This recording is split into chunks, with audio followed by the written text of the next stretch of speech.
Hello everyone, my name is Nidhi Bhatnagar and welcome you all in this channel. तो बच्चों, आज के video में हम क्या सीखेंगे? आज हम करेंगे हिंदी का क्लास 5 की व्याकरण की बुक से चैप्टर नंबर 2, वर्ण मिले वर्णमाला बने। वर्ण, वर्णमाला और आगत वर्ण, इन तीनों के बारे में हम इस चैप्टर में पढ़ने वाले हैं। All credit goes to writer as well as the publisher. तो चलो विदाउट डिले हम अपने वीडियो को स्टार्ट करते हैं। सबसे पहले हम ये देखते हैं कि भाई हम क्या जानेंगे जब हम ये चैप्टर पढ़ लेंगे, तो भाई हमें क्या सीखने के लिए मिले वाले का इस चैप्टर के अंदर।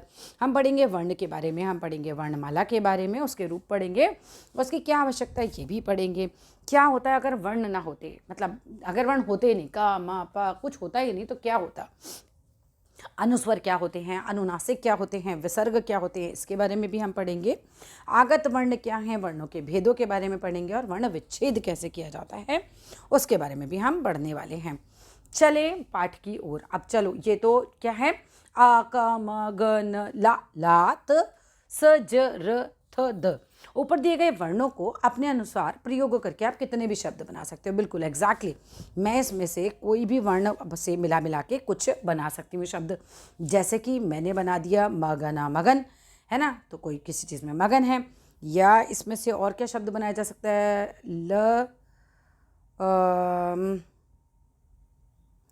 और कुछ बना लो, चलो खुद बना लेना। अदरक देखो नीचे बना के भी दिखा रखा है, ठीक है। एक क्विज खेलने का टाइम नहीं होता हमारे पास वीडियो में, तो चलो जल्दी से आगे चलते हैं। ऊपर दिए गए वर्णों को अपने अनुसार प्रयोग करके आप कितने भी शब्द बना सकते हैं। कुछ उदाहरण आपको दिए, जैसे कि अदरक, आदरा का आपने अलग अलग वर्ण मिलाया और आपने एक नया शब्द अदरक जो है वो क्रिएट कर लिया अपने लिए। आप क्विज भी खेल सकते हो इस तरह के वर्ण लिखकर। अब इन वर्णों को उल्टा करके देखो, कर द अ, क्या ये कोई शब्द बना? नहीं, इसका तो कोई मीनिंग ही नहीं है। और जिसका कोई मीनिंग नहीं है हम कहते हैं वो निरार्थक है, वो कोई शब्द है ही नहीं।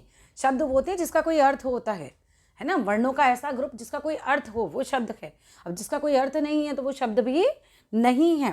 बच्चों, क्या अदरक लिखने के लिए बदलाव के साथ इस रूप में भी वर्णों को लिखा जा सकता है? अगर नहीं तो क्यों? क्योंकि उसका कोई अर्थ नहीं है, और जिसका अर्थ नहीं है वो शब्द नहीं है। सोचकर बता दिया।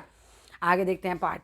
आपने कभी ना कभी किसी चिड़िया को अपना घोंसला बनाते ज़रूर देखा होगा, है ना। छोटा छोटा तिनका चुनती है, अपने पेड़ पे जाके घोंसला बना लेती है। आपको यह भी महसूस आपने किया होगा कि वे कैसे छोटे छोटे तिनकों को जोड़कर पूरा घोंसला तैयार कर लेती है। घोंसला बनाने में जो महत्व तिनकों का होता है, वही बनाने में छोटी छोटी ध्वनियाँ, चिन्हों यानी वर्णों का भी वही महत्व होता है। जैसे अ, आ, क, ख, ग, ये जो है ये बच्चा वर्ण है। पूरी वर्णमाला आपको बचपन में पढ़ाई जाती है, जैसे कि का गणा च च जया त थ धना प फ ब भ म य र ल व श च स ख।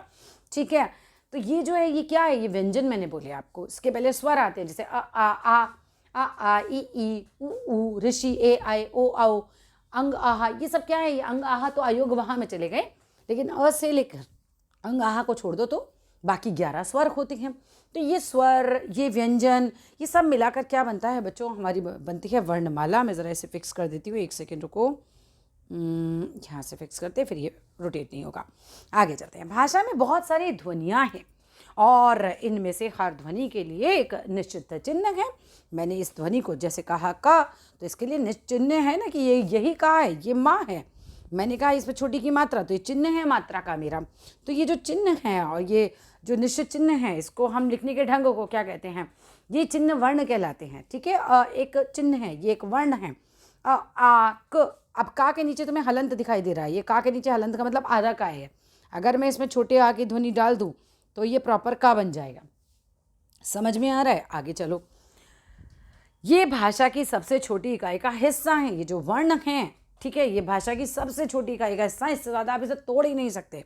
मतलब अगर मैं इसे छोटा का, ये ऐसे या ऐसे, ये छोटा का इसे बोल रही हूँ, इससे ज़्यादा कहाँ ये टूटेगा। हाँ, का के ऊपर आ का डंडा है तो मैं इसे ऐसे तोड़ सकती हूँ, क प्लस आ, बड़े आ, ठीक है, तो तोड़ा जा सकता है। लेकिन अगर लिखा ही सिर्फ का पे हलंत है तो आप उसे नहीं तोड़ सकते। ये वर्ण है और वर्ण को और टुकड़े नहीं किए जा सकते। आगे चलो। ये भाषा की सबसे छोटी इकाई या हिस्सा होते हैं, इन्हें और छोटा नहीं किया जा सकता। यदि ये वर्ण ना होते तो भाषा भी नहीं होती। सोच कर देखिए, भाषा के बिना ये संसार कैसा होता। आप अपनी बात ही नहीं समझा पाते किसी को। भाषा जो है वो क्या है, भाषा की सबसे छोटी इकाई जो है वो वर्ण कहलाती है। भाषा क्या है? भाषा तो वह माध्यम है जिसके द्वारा आप अपने मन के भावों और विचारों को एक दूसरे के साथ प्रकट कर सकते हो, आदान प्रदान कर सकते हो। और वर्ण क्या है कि भाषा की जो सबसे छोटी इकाई है, मैंने बोलना है मान लो कि राम पानी ला, तो र आ म ये मैंने अलग अलग क्या लिए वर्ण, रा पे आ का डंडा लगाया, फिर माँ लगाया, तो ये सब क्या चल रहा है, ये जो मैं जो यूज़ कर रही हूँ दिस इज वर्ण। तो भाषा की सबसे छोटी इकाई है, ठीक है। आगे देखो वर्णमाला क्या है। हिंदी भाषा में वर्णों के कुल संख्या 52 है। अगर मैं भाषा में वर्ण देखूं तो 52 वर्ण हैं। इन्हें एक निश्चित क्रम में रखने को ही हम वर्णमाला कहते हैं। एक सीरीज में लगाया हमने आ ई उ ऋषि ए आई ओ औ अंग आ और आहा। इसमें अंग और आहा अयोग वाहा के अंदर आते हैं, ये याद करके जाना, ठीक है। तो बच्चों ये स्वर होते हैं। और इसके अलावा व्यंजन की बात करूं तो ऐसे याद कर लेना, का वर्ग में का वाली लाइन आएगी का गगणा, चा वर्ग में चा वाली लाइन आएगी चा छा इया, टा वर्ग में क्या आएगा टा ढढ़ा, ता तथा दधना और प फ भ भ म य र ल व श श सा। तो ये जो हैं ये आपको अच्छे से आने चाहिए। क्षत्रिय त्रिशूल जाज्ञानी श्रम, ये चारों जो हैं बच्चों ये संयुक्त व्यंजन होते हैं, ये आपको पता होना चाहिए। ऊष्म व्यंजन कौन से होते हैं, श श सा, ये ऊष्म व्यंजन है। अंतस्थ व्यंजन कौन सा है, ग्यारह लावा। इसको लर्न करना पड़ेगा आपको, बहुत एकदम टहल टहल के एकदम बढ़िया से लर्न करना। अंग और आहा को ना तो पूरी तरह स्वर माना जाता है, ना ही इन्हें पूरी तरह व्यंजन माना जाता है। इस कारण इसे अयोगवाह कहा जाता है। वर्णमाला में इन्हें स्वरों के बाद तथा व्यंजनों से पहले लिखा जाता है। अब यह भी जानें, सभी व्यंजन अपने उच्चारण के लिए अ का सहारा लेते हैं। मुझे क के नीचे हलंत है, तो ये तो मेरा वर्ण है। अगर मैंने इसके अंदर का में आ लगा दिया, छोटा आ, तो ये प्रॉपर का बन जाएगा, ठीक है। तो ये सभी जो है छोटे आ का सहारा लेते हैं। यदि आ को इनसे अलग कर दिया जाए तो ये आधे व्यंजन कहलाएंगे, ठीक है। तो हलंत का मतलब क्या है कि ये आधा है। अगर मैंने माँ के नीचे हलंत लगाया इसका मतलब ये आधा माँ है, ये आधा माँ है। और मगर माँ के नीचे हलंत लगा के मैंने उसमें आ मिला दिया तो ये प्रॉपर माँ बन जाएगा, ये समझ के रखिएगा, ठीक है। आगे आओ, कुछ विशेष वर्ण जैसे ड और डा, दोनों डा ही हैं। इन दोनों वर्णों के उच्चारण में ड और ढ से ये अलग बोले जाते हैं। ये तो डा है ना, डा डमरू है, ये ढा ढपली है। ड ढा, ड ढा, इसको बोलेंगे ड, इसको बोलेंगे ढ, ठीक है। लेकिन इनसे दोनों के डा की साउंड अलग होती है।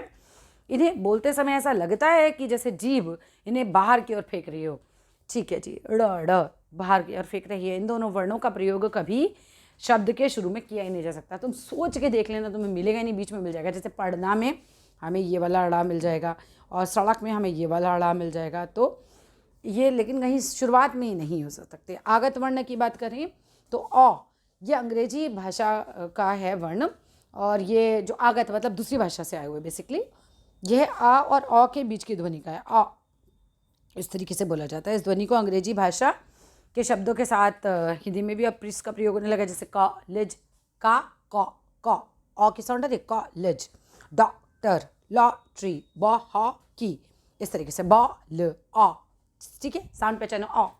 नेक्स्ट आइए, ज और फा, जा के नीचे बिंदी तो ज, फा के नीचे बिंदी तो फ। तो ज और फा ये दोनों ही वर्ण अरबी फारसी भाषाओं की हैं और इस भाषा के शब्दों के साथ इनका प्रयोग हिंदी में किया जाता है, जैसे नज़र, ज़ोरदार, फ़र्ज, फ़र्क, ठीक है।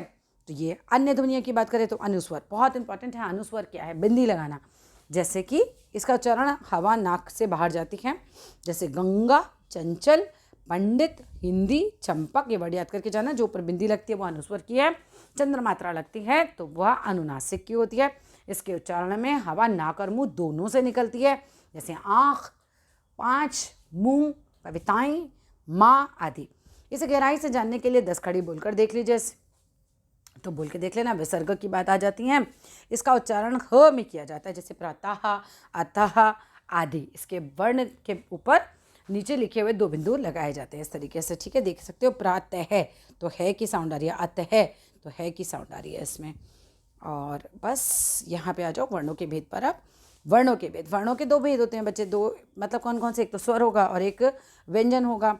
अब स्वर क्या है, वे वर्ण जो अपने उच्चारण के लिए स्वतंत्र होते हैं। हमें स्वरों को बोलने के लिए किसी की सहायता नहीं लेनी पड़ती, जहाँ हमें व्यंजन को बोलने के लिए स्वर की सहायता लेनी पड़ती है। अभी हमने कहा कि अगर बिना अ के है तो वो का आधा रह गया, ठीक है। लेकिन स्वर जो है वो अपने आप में संपूर्ण होते हैं, उनके लिए हमें किसी के हेल्प की ज़रूरत नहीं पड़ती है। वे वर्ण जो अपने उच्चारण के लिए स्वतंत्र हैं उन्हें स्वर कहते हैं। अ से अ तक ये 11 स्वर होते हैं और स्वर अपनी ध्वनि मात्र के रूप में व्यंजन को देते हैं, मात्रा के रूप में दे देते हैं। जैसे कि क के ऊपर अगर मैंने एक स्वर छोटी इस तरीके से लगाई है और ये ध्वनि आ गई की, ठीक है। अगर मैंने बड़ी दी तो की, मैंने छोटा ऊ दिया तो कु, मैंने बड़ा ऊ दिया तो कु।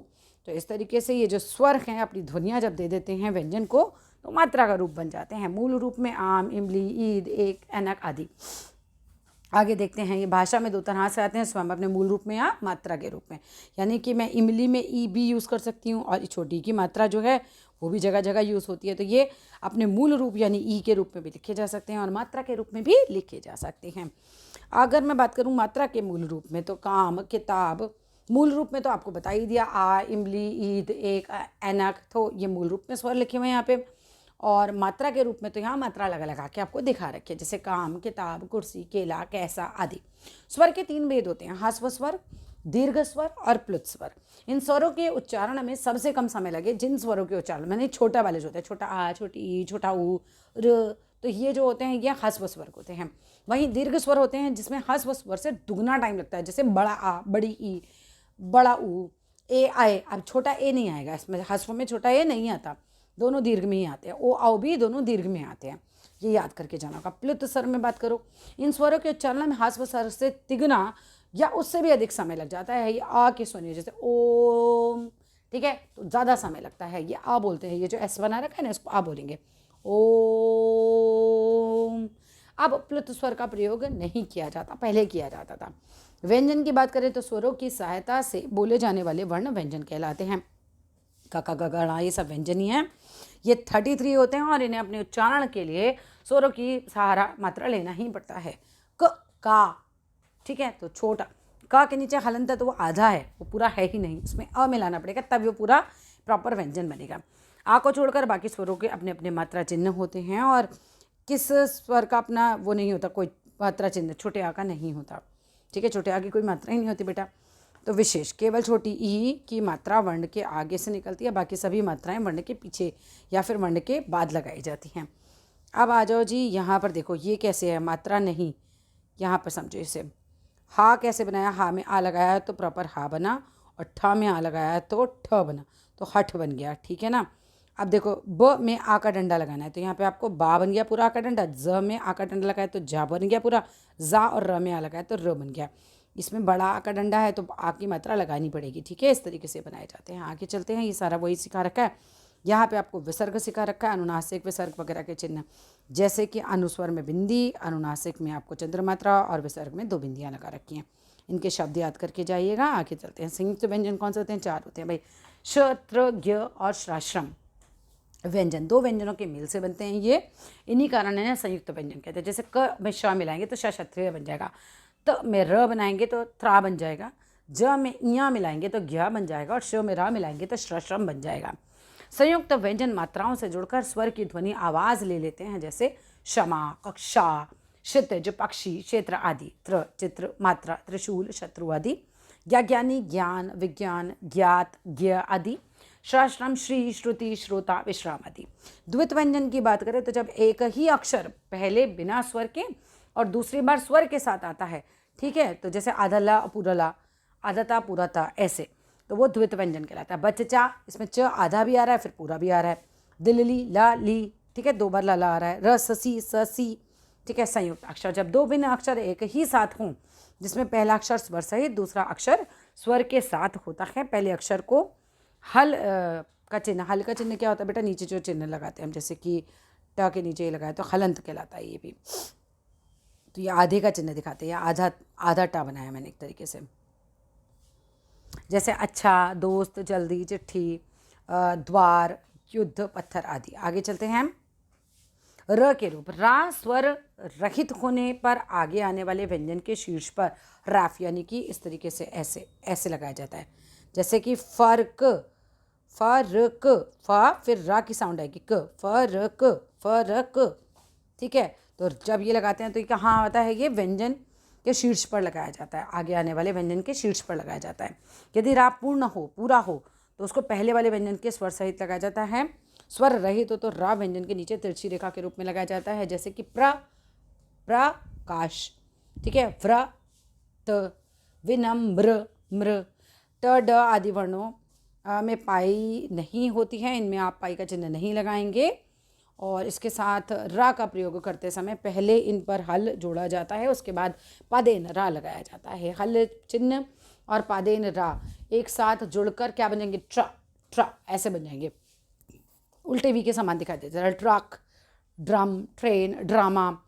इतना वैसे डीप में तुम लोगों को आता नहीं है, थोड़ा थोड़ा चिन्ह याद करके जाना बस कि कौन सा चिन्ह किसका है। अन्य वर्ण ड़ और ड़ बोलते समय जीभ द्वारा ये बाहर फेंके जाते हैं, क्योंकि इन्हें उत्क्षिप्त यानी कि फेंके गए वर्ण कहा जाता है, जैसे लड़ाई, पढ़ाई। वर्ण विच्छेद के हम बात करते हैं तो इन्हें तोड़ना हो गया। विच्छेद का अर्थ ही होता है अलग करना। वर्ण और मात्राएं जुड़कर शब्द बनाते हैं, पर जब इन्हें अलग अलग करके लिखा जाता है तो यह वर्ण विच्छेद कहलाता है। वर्ण विच्छेद करते समय मात्राएं न लिखकर उन्हें स्वरों के रूप में ही लिखा जाता है। वर्णों के नीचे हल चिन्ह लगा देते हैं, जैसे काम, बाल। अब तुम्हें तोड़ तोड़ के सिखा दिया गया है। यहाँ पर देखो कैसे तोड़ा गया है इसे।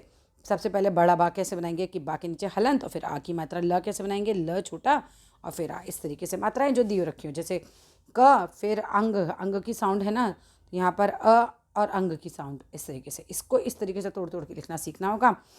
अनुस्वर को बिंदी अलग लिख देनी चाहिए और अनुनासिक में चंद्रबिंदु स्वरों के साथ लिखना चाहिए। अनुस्वर की बिंदी थोड़ी अलग दिखती है, मतलब आ अंग थोड़ी सी अलग चलती है, ये एकदम एग्जैक्टली इसके ऊपर नहीं चल रही है, लेकिन चंद्र मात्रा बिल्कुल उसके ऊपर ही चलती है जिसके ऊपर लगी हो। तो that's all in this video. होता है मेरा ये चैप्टर भी फिनिश, और मिलते हैं तीसरे चैप्टर के साथ। वीडियो अच्छी लगे तो लाइक कीजिएगा, शेयर कीजिएगा, चैनल को सब्सक्राइब कीजिएगा। कहाँ से हैं, कौन है, ज़रूर अपना नाम पता है, स्कूल का नाम ज़रूर मुझे बताइएगा, अपना नाम बताइएगा। कोई प्रॉब्लम है तो कमेंट बॉक्स में लिखिएगा। धन्यवाद।